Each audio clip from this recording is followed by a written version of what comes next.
Dracula's Guest by Bram Stoker. When we started for our drive, the sun was shining brightly on Munich, and the air was full of the joyousness of early summer. Just as we were about to depart, Herr Delbruck, the maître d'hôtel of the Quatre Saisons, where I was staying, came down, bareheaded, to the carriage, and after wishing me a pleasant drive, said to the coachman, still holding his hand on the handle of the carriage door, "Remember, you are back by nightfall. The sky looks bright, but there is a shiver in the north wind that says there may be a sudden storm. But I am sure you will not be late." Here he smiled and added, "For you know what night it is." Johann answered with an emphatic, "Ja, mein Herr," and touching his hat, drove off quickly. When we had cleared the town, I said, after signalling to him to stop, "Tell me, Johann, what is tonight?" He crossed himself as he answered laconically, "Walpurgisnacht." Then he took out his watch, a great, old-fashioned German silver thing as big as a turnip, and looked at it, with his eyebrows gathered together and a little impatient shrug of his shoulders. I realized that this was his way of respectfully protesting against the unnecessary delay, and sank back in the carriage, merely motioning him to proceed. He started off rapidly, as if to make up for lost time. Every now and then the horses seemed to throw up their heads and sniff the air suspiciously. On such occasions I often looked round in alarm. The road was pretty bleak, for we were traversing a sort of high, wind-swept plateau. As we drove, I saw a road that looked but little used, and which seemed to dip through a little winding valley. It looked so inviting that even at the risk of offending him, I called Johann to stop, and when he had pulled up, I told him I would like to drive down that road. He made all sorts of excuses, and frequently crossed himself as he spoke. This somewhat piqued my curiosity, so I asked him various questions. He answered fencingly, and repeated, looking at his watch in protest. Finally I said, "Well, Johann, I want to go down this road. I shall not ask you to come unless you like. But tell me why you do not like to go. That is all I ask." For answer he seemed to throw himself off the box, so quickly did he reach the ground. Then he stretched out his hands appealingly to me, and implored me not to go. There was just enough of English mixed with the German for me to understand the drift of his talk. He seemed always just about to tell me something, the very idea of which evidently frightened him, but each time he pulled himself up, saying, as he crossed himself, "Walpurgisnacht." I tried to argue with him, but it was difficult to argue with a man when I did not know his language. The advantage certainly rested with him, for although he began to speak in English, of a very crude and broken kind, he always got excited and broke into his native tongue, and every time he did so he looked at his watch. Then the horses became restless and sniffed the air. At this he grew very pale, and looking around in a frightened way, he suddenly jumped forward, took them by the bridles, and led them on some 20 feet. I followed and asked why he had done this. For answer he crossed himself and pointed to the spot we had left, and drew his carriage in the direction of the other road, indicating a cross, and said, first in German, then in English, "Buried him what killed themselves." I remembered the old custom of burying suicides at the crossroads. "Ah, I see, a suicide. How interesting." But for the life of me I could not make out why the horses were frightened. Whilst we were talking, we heard a sort of sound between a yelp and a bark. It was far away, but the horses got very restless, and it took Johann all his time to quiet them. He was pale, and said, "It sounds like a wolf, but yet there are no wolves here now." "No?" I said, questioning him. "Isn't it long since the wolves were so near the city?" "Long, long," he answered. "In the spring and summer, but with the snow the wolves have been here not so long." While he was petting the horses and trying to quiet them, the dark clouds drifted rapidly across the sky. The sunshine passed away, and a breath of cold wind seemed to drift past us. It was only a breath, however, and more in the nature of a warning than a fact, for the sun came out brightly again. Johann looked under his lifted hand at the horizon and said, "The storm of snow, he comes before long time." Then he looked at his watch again, and, straightway holding his reins firmly, for the horses were still pawing the ground restlessly and shaking their heads, he climbed to his box, as though the time had come for proceeding on our journey. I felt a little obstinate and did not at once get into the carriage. "Tell me," I said, "about this place where the road leads," and I pointed down. Again he crossed himself and mumbled a prayer before he answered. "It is unholy." "What is unholy?" I inquired. "The village." "Then there is a village?" "No, no. No one lives there. Hundreds of years." My curiosity was piqued. "But you said there was a village." "There was." "Where is it now?" Whereupon he burst out into a long story in German and English, so mixed up that I could not quite understand exactly what he said. But roughly I gathered that long ago, hundreds of years, men had died there and been buried in their graves, and sounds were heard under the clay. And when the graves were opened, men and women were found rosy with life, and their mouths red with blood. And so, in haste to save their lives, aye, and their souls, and here he crossed himself, those who were left fled away to other places, where the living lived, and the dead were dead, and not something.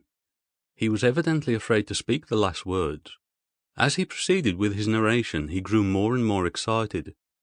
It seemed as if imagination had got hold of him, and he ended in a perfect paroxysm of fear, white-faced, perspiring, trembling, and looking round him, as if expecting that some dreadful presence would manifest itself there in the bright sunshine on the open plain. Finally, in an agony of desperation, he cried, "Walpurgisnacht!" and pointed to the carriage for me to get in. All my English blood rose at this, and standing back I said, "You are afraid, Johann, you are afraid. Go home. I shall return alone. The walk will do me good." The carriage door was open. I took from the seat my oak walking stick, which I always carry on my holiday excursions, and closed the door, pointing back to Munich, and said, "Go home, Johann. Walpurgisnacht doesn't concern Englishmen." The horses were now more restive than ever, and Johann was trying to hold them in, while excitedly imploring me not to do anything so foolish. I pitied the poor fellow. He was deeply in earnest, but all the same I could not help laughing. His English was quite gone now. In his anxiety he had forgotten that his only means of making me understand was to talk my language, so he jabbered away in his native German. It began to be a little tedious. After giving the direction, "home," I turned to go down the crossroad into the valley. With a despairing gesture, Johann turned his horses towards Munich. I leaned on my stick and looked after him. He went slowly along the road for a while.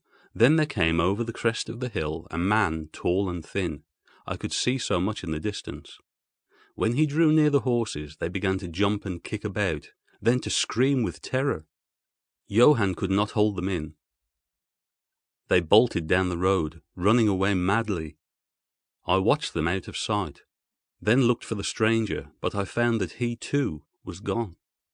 With a light heart I turned down the side road through the deepening valley to which Johann had objected. There was not the slightest reason that I could see for his objection, and I dare say I tramped for a couple of hours without thinking of time or distance, and certainly without seeing a person or a house. So far as the place was concerned, it was desolation itself, but I did not notice this particularly till, on turning a bend in the road, I came upon a scattered fringe of wood. Then I recognized that I had been impressed unconsciously by the desolation of the region through which I had passed. I sat down to rest myself and began to look around. It struck me that it was considerably colder than it had been at the commencement of my walk. A sort of sighing sound seemed to be around me, with, now and then, high overhead, a sort of muffled roar. Looking upwards, I noticed that great thick clouds were drifting rapidly across the sky from north to south at a great height. There were signs of coming storm in some lofty stratum of the air. I was a little chilly, and thinking that it was the sitting still after the exercise of walking, I resumed my journey. The ground I passed over was now much more picturesque. There were no striking objects that the eye might single out, but in all there was a charm of beauty. I took little heed of time, and it was only when the deepening twilight forced itself upon me that I began to think of how I should find my way home. The brightness of the day had gone. The air was cold, and the drifting of clouds high overhead was more marked. They were accompanied by a sort of far-away, rushing sound, through which seemed to come, at intervals, that mysterious cry which the driver had said came from a wolf. For a while I hesitated. I had said I would see the deserted village. So on I went, and presently came on a wide stretch of open country, shut in by hills all around. Their sides were covered with trees, which spread down to the plain, dotting, in clumps, the gentler slopes and hollows which showed here and there. I followed with my eye the winding of the road, and saw that it curved close to one of the densest of these clumps, and was lost behind it. As I looked there came a cold shiver in the air, and the snow began to fall. I thought of the miles and miles of bleak country I had passed, and then hurried on to seek the shelter of the wood in front. Darker and darker grew the sky, and faster and heavier fell the snow, till the earth before and around me was a glistening white carpet, the further edge of which was lost in misty vagueness. The road was here but crude, and when on the level its boundaries were not so marked. And when it passed through the cuttings, and in a little while I found that I must have strayed from it, for I missed underfoot the hard surface, and my feet sank deeper in the grass and moss. Then the wind grew stronger and blew with ever-increasing force, till I was fain to run before it. The air became icy cold, and in spite of my exercise I began to suffer. The snow was now falling so thickly, and whirling around me in such rapid eddies, that I could hardly keep my eyes open. Every now and then the heavens were torn asunder by vivid lightning, and in the flashes I could see ahead of me a great mass of trees, chiefly yew and cypress, all heavily coated with snow. I was soon amongst the shelter of the trees, and there in comparative silence I could hear the rush of the wind high overhead. Presently the blackness of the storm had become merged in the darkness of the night. By and by the storm seemed to be passing away. It now only came in fierce puffs or blasts. At such moments the weird sound of the wolf appeared to be echoed by many similar sounds around me. Now and again, through the black mass of drifting cloud, came a straggling ray of moonlight, which lit up the expanse and showed me that I was at the edge of a dense mass of cypress and yew trees. As the snow had ceased to fall, I walked out from the shelter and began to investigate more closely. It appeared to me that amongst so many old foundations as I had passed, there might still be standing a house in which, though in ruins, I could find some sort of shelter for a while. As I skirted the edge of the copse, I found that a low wall encircled it, and following this, I presently found an opening. Here the cypress formed an alley leading up to a square mass of some kind of building.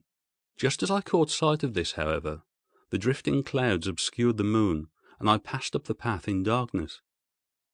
The wind must have grown colder, for I felt myself shiver as I walked. But there was hope of shelter, and I groped my way blindly on. I stopped, for there was a sudden stillness. The storm had passed, and perhaps in sympathy with nature's silence, my heart seemed to cease to beat. But this was only momentarily, for suddenly the moonlight broke through the clouds, showing me that I was in a graveyard, and that the square object before me was a great massive tomb of marble, as white as the snow that lay on and all around it. With the moonlight there came a fierce sigh of the storm, which appeared to resume its course with a long, low howl as of many dogs or wolves. I was awed and shocked, and felt the cold perceptibly grow upon me till it seemed to grip me by the heart. Then, while the flood of moonlight still fell on the marble tomb, the storm gave further evidence of renewing, as though it was returning on its track. Impelled by some sort of fascination, I approached the sepulchre to see what it was, and why such a thing stood alone in such a place. I walked around it and read over the Doric door in German, Countess Dollingen of Gratz in Styria, sought and found death, 1801. On the top of the tomb, seemingly driven through the solid marble, for the structure was composed of a few vast blocks of stone, was a great iron spike or stake. On going to the back I saw graven, in great Russian letters, "The dead travel fast." There was something so weird and uncanny about the whole thing that it gave me a turn and made me feel quite faint. I began to wish for the first time that I had taken Johann's advice. Here a thought struck me, which came under almost mysterious circumstances, and with a terrible shock. This was Walpurgis Night. Walpurgis Night, when according to the belief of millions of people, the devil was abroad, when the graves were opened and the dead came forth and walked, when all evil things of earth and air and water held revel. This very place the driver had specially shunned. This was the depopulated village of centuries ago. This was where the suicide lay, and this was the place where I was alone, unmanned, shivering with cold in a shroud of snow, with a wild storm gathering again upon me. It took all my philosophy, all the religion I had been taught, all my courage, not to collapse in a paroxysm of fright. And now a perfect tornado burst upon me. The ground shook as though thousands of horses thundered across it, and this time the storm bore on its icy wings not snow, but great hailstones which drove with such violence that they might have come from the throngs of Balearic singers, hailstones that beat down leaf and branch and made the shelter of the cypresses of no more avail than though their stems were standing corn. At the first I had rushed to the nearest tree, but I was soon fain to leave it and seek the only spot that seemed to afford refuge, the deep Doric doorway of the marble tomb. There, crouching against the massive bronze door, I gained a certain amount of protection from the beating of the hailstones, for now they only drove against me as they ricocheted from the ground and the side of the marble. As I leaned against the door, it moved slightly and opened inwards. The shelter of even a tomb was welcome in that pitiless tempest, and I was about to enter it when there came a flash of forked lightning that lit up the whole expanse of the heavens. In the instant, as I am a living man, I saw, as my eyes were turned into the darkness of the tomb, a beautiful woman, with rounded cheeks and red lips, seemingly sleeping on a bier. As the thunder broke overhead, I was grasped as by the hand of a giant and hurled out into the storm. The whole thing was so sudden that before I could realize the shock, moral as well as physical, I found the hailstones beating me down. At the same time I had a strange, dominating feeling that I was not alone. I looked towards the tomb. Just then there came another blinding flash, which seemed to strike the iron stake that surmounted the tomb and to pour through to the earth, blasting and crumbling the marble as in a burst of flame. The dead woman rose for a moment of agony while she was lapped in the flame, and her bitter scream of pain was drowned in the thunder crash. The last thing I heard was this mingling of dreadful sound, as again I was seized in the giant grasp and dragged away, while the hailstones beat on me and the air around seemed reverberant with the howling of wolves. The last thing that I remembered was a vague, white, moving mass, as if all the graves around me had sent out the phantoms of their sheeted dead, and that they were closing in on me through the white cloudiness of the driving hail. Gradually there came a sort of vague beginning of consciousness, then a sense of weariness that was dreadful. For a time I remembered nothing, but slowly my senses returned. My feet seemed positively racked with pain, yet I could not move them. They seemed to be numbed. There was an icy feeling at the back of my neck and all down my spine, and my ears, like my feet, were dead, yet in torment. But there was in my breast a sense of warmth, which was, by comparison, delicious. It was a nightmare, a physical nightmare, if one may use such an expression, for some heavy weight on my chest made it difficult for me to breathe. This period of semi-lethargy seemed to remain a long time, and as it faded away I must have slept or swooned. Then came a sort of loathing, like the first stage of seasickness, and a wild desire to be free from something, I knew not what. A vast stillness enveloped me, as though all the world were asleep or dead, only broken by the low panting as of some animal close to me. I felt a warm rasping at my throat. Then came a consciousness of the awful truth, which chilled me to the heart and sent the blood surging up through my brain. Some great animal was lying on me and now licking my throat. I feared to stir, but some instinct of prudence bade me lie still. But the brute seemed to realize that there was now some change in me, for it raised its head.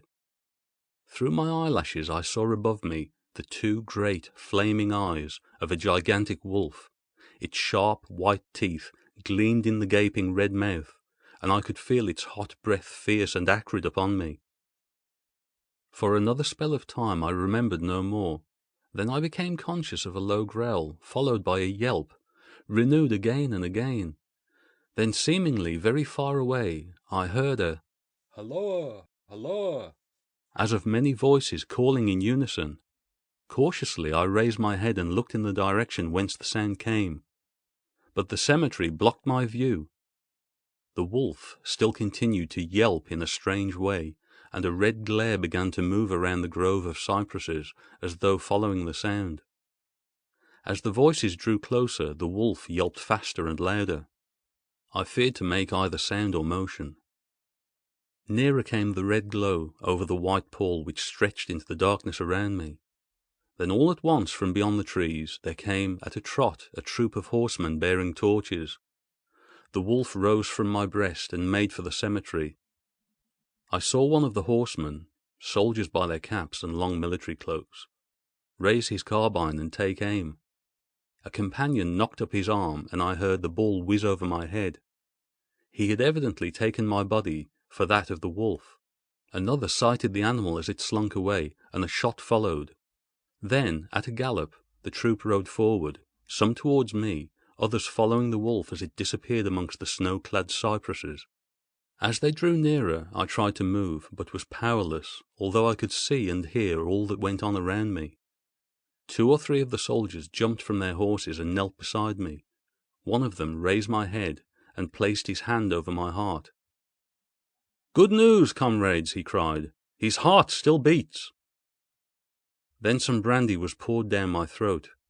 It put vigor into me, and I was able to open my eyes fully and look around. Lights and shadows were moving among the trees, and I heard men call to one another. They drew together, uttering frightened exclamations, and the lights flashed as the others came pouring out of the cemetery pell-mell, like men possessed. When the further ones came close to us, those who were around me asked them eagerly, "Well, have you found him?" The reply rang out hurriedly, "No, no! Come away quick, quick! This is no place to stay, and on this of all nights!" "What is it?" was the question, asked in all manner of keys. The answer came variously and all indefinitely, as though the men were moved by some common impulse to speak, yet were restrained by some common fear from giving their thoughts. It, indeed," gibbered one, whose wits had plainly given out for the moment. "A wolf, and yet not a wolf," another put in shudderingly. "No use trying for him without the sacred bullet," a third remarked in a more ordinary manner. "Serve us right for coming out on this night. Truly we have earned our 1,000 marks," were the ejaculations of a fourth. "There was blood on the broken marble," another said after a pause. "The lightning never brought that there. And for him, is he safe? Look at his throat. See, comrades, the wolf has been lying on him and keeping his blood warm." The officer looked at my throat and replied, "He is all right. The skin is not pierced. What does it all mean? We should never have found him, but for the yelping of the wolf." "What came of it?" asked the man who was holding up my head, and who seemed the least panic-stricken of the party, for his hands were steady and without tremor. On his sleeve was the chevron of a petty officer. "It went to its home," answered the man, whose long face was pallid, and who actually shook with terror as he glanced around him fearfully. "There are graves enough there in which it may lie. Come, comrades, come quickly, let us leave this cursed spot." The officer raised me to a sitting posture, as he uttered a word of command. Then several men placed me upon a horse. He sprang to the saddle behind me, took me in his arms, gave the word to advance, and turning our faces away from the cypresses, we rode away in swift military order. As yet my tongue refused its office, and I was perforce silent. I must have fallen asleep, for the next thing I remembered was finding myself standing up, supported by a soldier on each side of me.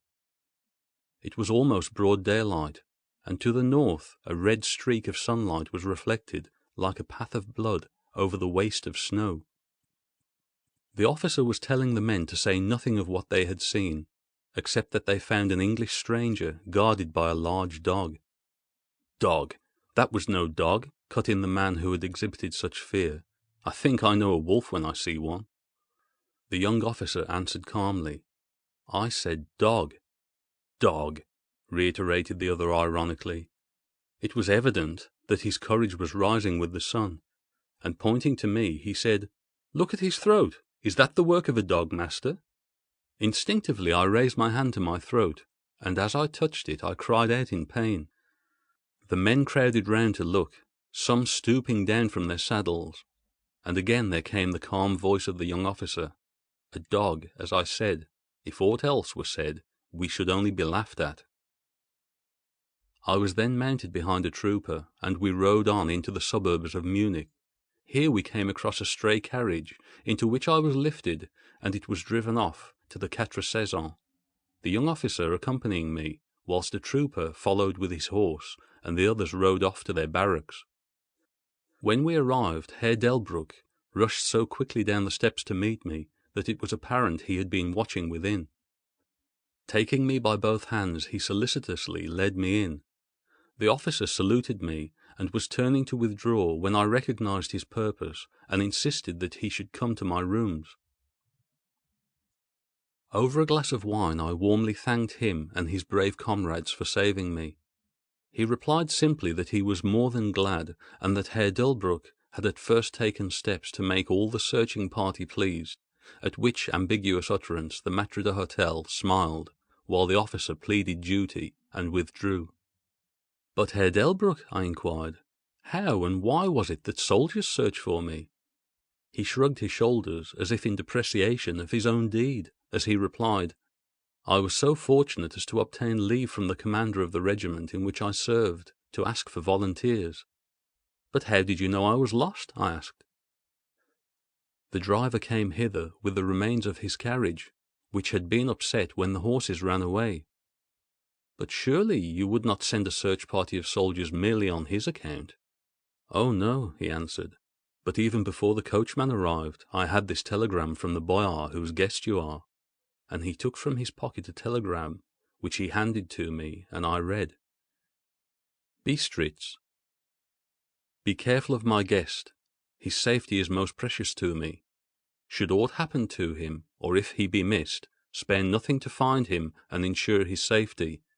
He is English and therefore adventurous. There are often dangers from snow and wolves at night. Lose not a moment if you suspect harm to him. I answer your zeal with my fortune. Dracula." As I held the telegram in my hand, the room seemed to whirl around me, and if the attentive maître d'hôtel had not caught me, I think I should have fallen. There was something so strange in all this, something so weird and impossible to imagine, that there grew on me a sense of my being in some way the sport of opposite forces, the mere vague idea of which seemed in a way to paralyze me. I was certainly under some form of mysterious protection. From a distant country had come, in the very nick of time, a message that took me out of the danger of the snow-sleep and the jaws of the wolf. End of Dracula's Guest.